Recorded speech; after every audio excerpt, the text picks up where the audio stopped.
Section 33 of the Glories of Mary by St. Alphonsus Liguori. Reflections on each of the 7 Dolors of Mary in particular. On the first Dolor, of St. Simeon's prophecy.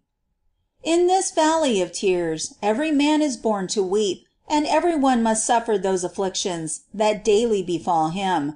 But how much more miserable would life be, if every one knew also the future evils which are to afflict him? Too unhappy would he be, says Seneca, whose fate was such. The Lord exercises his compassion towards us, namely, that he does not make known to us the crosses that await us, that if we are to suffer them, at least we may suffer them only once. But he did not exercise this compassion with Mary, who, because God wished her to be the queen of dolors, and in all things like his Son, and to see always before her eyes, and to suffer continually all the sorrows that awaited her. And those were the sufferings of the passion and death of her beloved Jesus. For Saint Simeon in the temple, after having received the divine child in his arms, predicted to her that this child was to be the mark for all the opposition and persecution of men, set for a sign which shall be contradicted, and that therefore the sword of sorrow should pierce her soul, and thy own soul a sword shall pierce. The Holy Virgin herself said to St. Matilda that at the announcement of St. Simeon all her joy was changed into sorrow. For, as it was revealed to St. Therese, the Blessed Mother, although she knew before this that the life of her Son would be sacrificed for the salvation of the world, yet she then learned more particularly and distinctly the sufferings and cruel death that awaited her poor Son. She knew that he would be contradicted in all things, contradicted in doctrine, for instead of being believed, he would be esteemed a blasphemer for teaching that he was the Son of God, as the impious Caiaphas declared him to be, saying, "He hath blasphemed, he is guilty of death." Contradicted in his reputation, for he was noble, of royal lineage, and was despised as a peasant. Is not this the carpenter's son? Is not this the carpenter, the son of Mary? He was wisdom itself, and was treated as an ignorant man. How doth this man know letters, having never learned? As a false prophet. And they blindfolded him and smote his face, saying, "Prophesy, who is this that struck thee?" He was treated as a madman. He is mad, why hear you him? As a wine-bibber, a glutton, and a friend of sinners. Behold a man that is a glutton and a drinker of wine, a friend of publicans and sinners. As a sorcerer. By the prince of devils he casteth out devils. As a heretic and possessed person. Do we not say well of thee, that thou art a Samaritan, and hast a devil?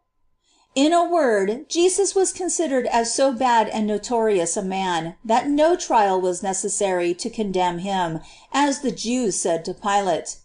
If he were not a malefactor, we would not have delivered him up to thee.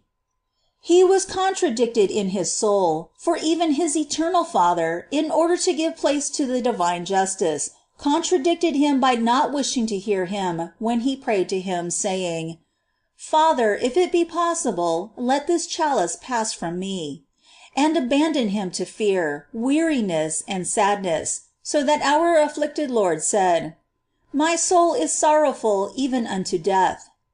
His interior suffering even caused him to sweat blood.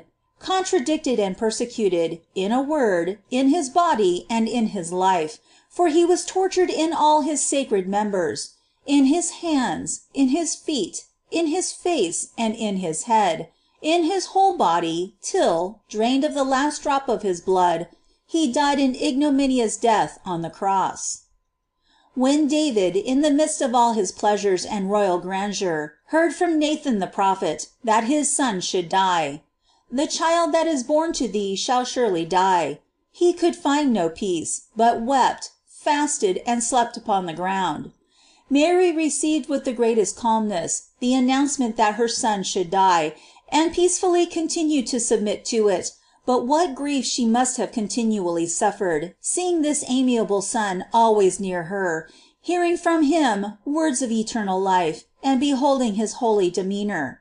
Abraham suffered great affliction during the 3 days he passed with his beloved Isaac, after he knew that he was to lose him. O God, not for 3 days, but for 33 years, Mary had to endure a like sorrow. Like, do I say? A sorrow as much greater as the Son of Mary was more lovely than the son of Abraham. The Blessed Virgin herself revealed to St. Bridget, that while she lived on the earth, there was not an hour when this grief did not pierce her soul. As often, she continued, as I looked upon my Son, as often as I wrapped him in his swaddling clothes, as often as I saw his hands and his feet, so often was my soul overwhelmed as it were with a fresh sorrow, because I considered how he would be crucified. Rupert the abbot, contemplating Mary, while she was suckling her Son, imagines her addressing him in these words: A bundle of myrrh is my beloved to me, he shall abide between my breasts. Ah, my Son, I clasp thee in my arms, because thou art so dear to me, but the dearer thou art to me, the more thou dost become to me a bundle of myrrh and of sorrow, when I think of thy sufferings. Mary, says St. Bernardine of Siena, considered that the strength of the saints was to pass through death, the beauty of paradise to be deformed, the Lord of the universe to be bound as a criminal, the Creator of all things to be livid with stripes, the Judge of all to be condemned, the glory of heaven despised, the King of kings to be crowned with thorns, and treated as a mock king. Father Engelgrave writes that it was revealed to the same St. Bridget, that the afflicted mother, knowing all that her Son would have to suffer, suckling him, thought of the gall and vinegar, when she swathed him, of the cords with which he was to be bound. When she bore him in her arms, she thought of him being nailed to the cross, and when he slept, she thought of his death. As often as she put on him his clothes, she reflected that they would one day be torn from him, that he might be crucified.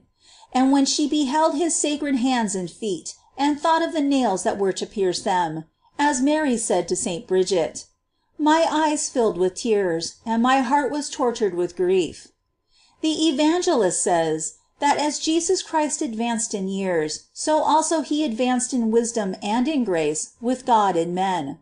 That is, he advanced in wisdom and in grace before men or in their estimation, and before God, according to St. Thomas, inasmuch as all his works would continually have availed to increase his merit, if from the beginning grace in its complete fullness had not been conferred on him by virtue of the hypostatic union. But if Jesus advanced in the esteem and love of others, how much more did he advance in Mary's love? But, O God, as love increased in her, the more increased in her the grief of having to lose him by a death so cruel. And the nearer the time of the passion of her Son approached, with so much greater pain did that sword of sorrow, predicted by St. Simeon, pierce the heart of the mother. Precisely this the angel revealed to St. Bridget, saying, that the sword of sorrow was every hour drawing nearer to the Virgin as the time for the passion of her Son drew nearer. If then Jesus our King and his most holy Mother did not refuse, for love of us, to suffer during their whole life such cruel pains, there is no reason that we should complain if we suffer a little.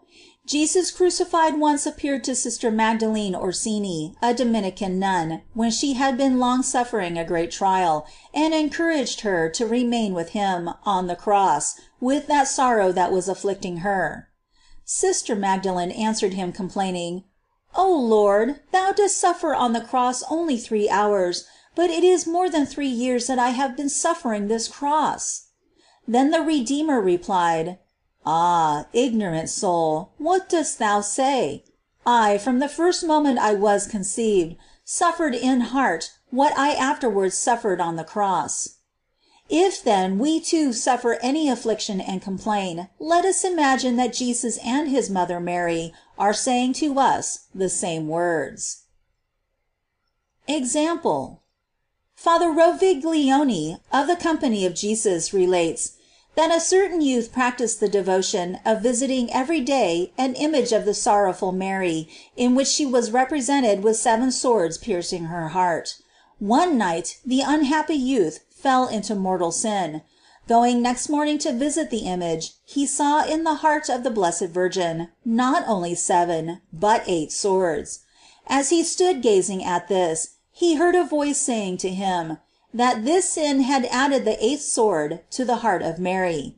This softened his hard heart. He went immediately to confession, and through the intercession of his advocate, recovered the divine grace. Prayer. O my blessed Mother, not 1 sword only, but as many swords as I have committed sins have I added to those 7 in thy heart. Ah, my Lady, thy sorrows are not due to thee who art innocent, but to me who am guilty. But since thou hast wished to suffer so much for thee, by thy merits obtain for me great sorrow for my sins, and patience under the trials of this life, which will always be light in comparison with my demerits, for I have often merited hell. Amen. End of Section 33.